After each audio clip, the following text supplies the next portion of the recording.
I want you to just imagine right now we're going to the graveyard for a minute. You go to the graveyard and you see on the tombstone the person's name, when they were born, a dash, and when they died. Don't you think it's interesting that your whole life, from the time you're born till you die, comes down to a dash? So here's what I want to ask you. What are you doing with your dash? Because that's about how fast you're going to feel like it went by when you get to be about 75 or 80. You're going to go, I can't believe that it's all gone. Don't get to that point in life and have nothing but regrets.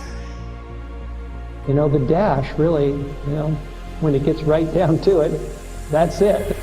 It's the time period in between your birth and your death. That is the dash that's on your stone.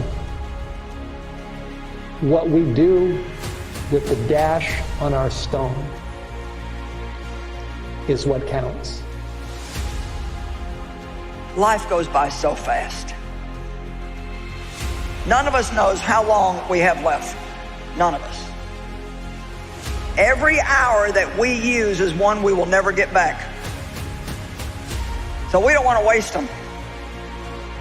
We want to use them wisely.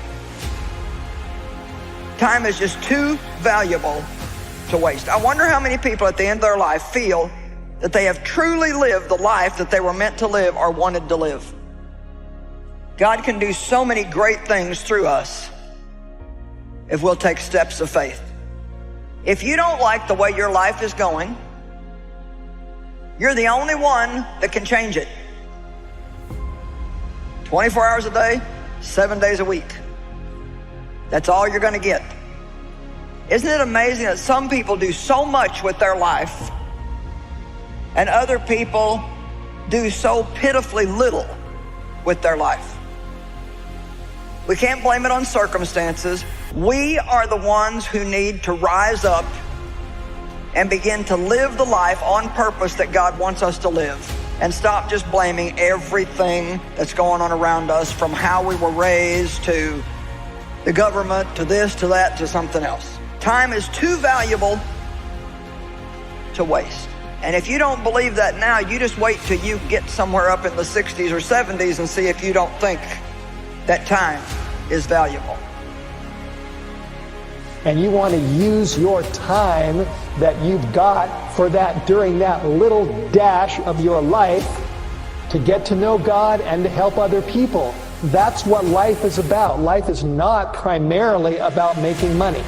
It's not primarily about having a nice home. It's not primarily about having a retirement account. It's not primarily about, any of these things. What is most important is your relationship with the Lord and using what you have to serve Him and to help other people.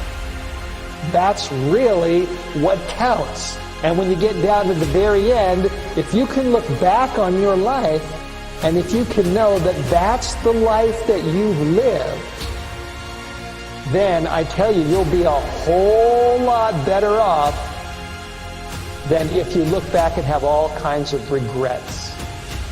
What you should have done, how you should have lived.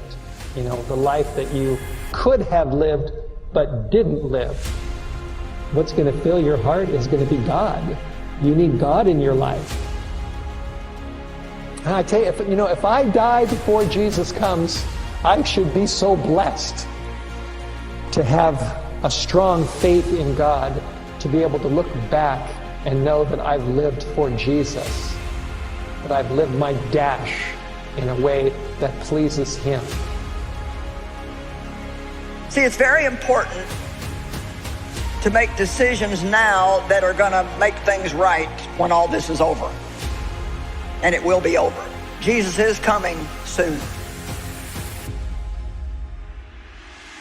And I don't know if He'll come in my lifetime, but I think I should live every day like He will.